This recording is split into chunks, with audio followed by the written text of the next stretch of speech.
ہمارے یہاں اگر شیعہ چینلز بنا بھی رہے ہیں تو نیوز چینل بنا رہے ہیں، تو نیوز کو کتنے گھنٹے دیکھے گا؟ اور اس میں آپ شیعہ پیور نیوز چلانا بھی چاہو تو ساری سینسر ہو جاتی ہیں، فرقہ واریت میں بات چلی جاتی ہے، لپیٹ سپیٹ کر آپ کو بات کرنی پڑتی ہے۔ لیکن سوال یہ ہے، میری ماں، میری بہن، میری بیٹی، اس کی انٹرٹینمنٹ کیا ہے؟ اصل جس کو تربیت کرنی ہے، جس کے اندر معرفت النفس ہونی چاہیے، وہ خاتون ہے، وہ آپ کے بچوں کو پالے گی، وہ آپ کے بچوں کو بڑی کرے گی۔ لیکن اس کی تربیت کہاں سے ہونی ہے؟ وہ 6 گھنٹے 4 گھنٹے ڈیلی کوئی نہ کوئی ڈرامہ دیکھتی ہے، آپ کے بچے کوئی نہ کوئی کارٹون دیکھتے ہیں۔ تو آج تک کسی مومن کو یہ خیال کیوں نہیں آتا؟ ہمارے انویسٹرز نے بینک پاکستان میں بنا دیے، مختلف کمپنیاں بنا دیں، اس میں ان کا فائدہ ہے، لیکن تم نے کون سا ایسا بزنس کیا جس میں قوم کا فائدہ ہو؟ کون سا ایسا بزنس کیا جس میں قوم کے بچے اور جوانوں کا فائدہ ہو؟ نیوز چینلز ہیں ہمارے شیعوں کے ماشاءاللہ، لیکن کوئی ڈرامہ چینل نہیں ہے، یہ تصور ہی نہیں ہے نا۔ ظاہر ہے جب تم گیپ رکھو گے، اب ان کے یہاں ہوتا کیا ہے، لوگوں کو پتہ نہیں ڈرامے بنتے کیسے ہیں۔ رائٹر جو ڈرامہ لکھتا ہے، پاکستان کا مشہور رائٹر ٹی وی پر آ کر کہتا ہے کہ اس وقت 90% جو رائٹرز ڈرامہ لکھ رہے ہیں ان پر فیمنزم کا قبضہ ہے۔ کہ میں نے کل آپ کو مثال دی تھی کہ ایک خاتون کو کسی ڈرامے میں تھپڑ لگایا جائے تو وہ سین آج کاٹ دیا جاتا ہے کہ اس سے تشدد نہ بڑھے، کہیں مرد یہ نہ سیکھیں کہ خاتون کو تھپڑ مارا جاتا ہے۔ لیکن اسی ڈرامے میں یہ بھی دکھایا جاتا ہے کہ ایک مرد شراب پی رہا ہے لیکن اس سین کو کاٹا نہیں جاتا۔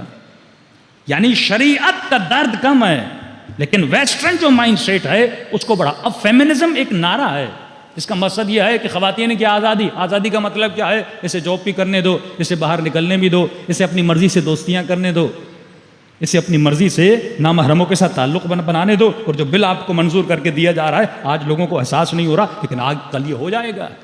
اس خاتون کی حمایت میں لوگ نکل آتے ہیں۔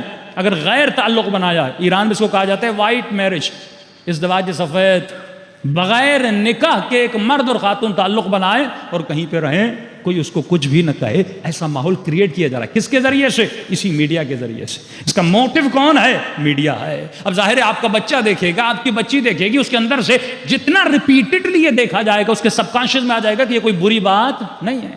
بھئی آپ کا بچہ جھوٹ بولتا ہے تو والد ٹوکتا ہے نا کہ بیٹا جھوٹ مت بولو، بری بات ہے۔ کوئی غیبت کرے، والدہ ٹوکے کہ غیبت نہیں کرو، بری بات ہے۔ لیکن گھر میں جھوٹ بولا جائے، آپ بچے کو ٹوکے نہیں، جب وہ بڑا ہو جائے گا تو اس کے لیے جھوٹ نارملائز ہو جائے گا کہ جھوٹ بولنا کوئی بری بات نہیں ہے۔ اس لیے فرماتے ہیں میاں بیوی جب آپس میں جھگڑے، بچے ان کو دیکھ رہے ہوں، اب یہی بچی جس نے پوری زندگی دیکھا کہ میری ماں نے والد کے ساتھ لڑائیاں کی، میرے والد نے میری اماں کے ساتھ لڑائیاں کی، اب جب اس کی شادی ہو جائے گی، جب یہ اپنے شوہر کے ساتھ لڑے گی اور ماں کہے گی کہ نہیں لڑو، تو کیا کہے گی؟ اماں تم تو پوری زندگی خود لڑتی رہی اور مجھے درس سکھا رہی ہو۔ تو جو ہم سیکھتے، جو ہم دیکھتے ہیں، وہ ہمارے مائنڈ میں بیٹھ جاتا ہے۔ تو پوری پلاننگ کے ساتھ یہ ڈرامے بنائے جاتے ہیں۔ کیریکٹر آپ دیکھیں کس طرح سلیکٹ کیے جاتے ہیں۔ مثلا مجھے ایک ڈرامہ بنانا ہے، میرے پاس اسٹوری بھی ہے، تو ایک انویسٹر آتا ہے، کہتا ٹھیک ہے آپ ڈرامہ بنائیے، آپ مشہور رائٹر ہیں، آپ کا ڈرامہ چلے گا بھی، انویسٹ ہم آپ کو فری میں انویسٹمنٹ دے رہے ہیں، ہماری ایک شرط ہے وہ آپ پوری کریں۔ کون سی؟ اس ڈرامے میں مرد ایکٹر اور خواتین، بیسیکلی خواتین پہ زیادہ کام کیا جاتا ہے، وہ جو لباس پہنیں گی وہ ہم ان کو پرووائڈ کریں گے، یعنی کپڑے ہماری مرضی کے پہنیں گی۔ ہر ایکٹر اپنی مرضی سے کپڑے نہیں پہنتا، ہم ان کو پرووائڈ کریں گے۔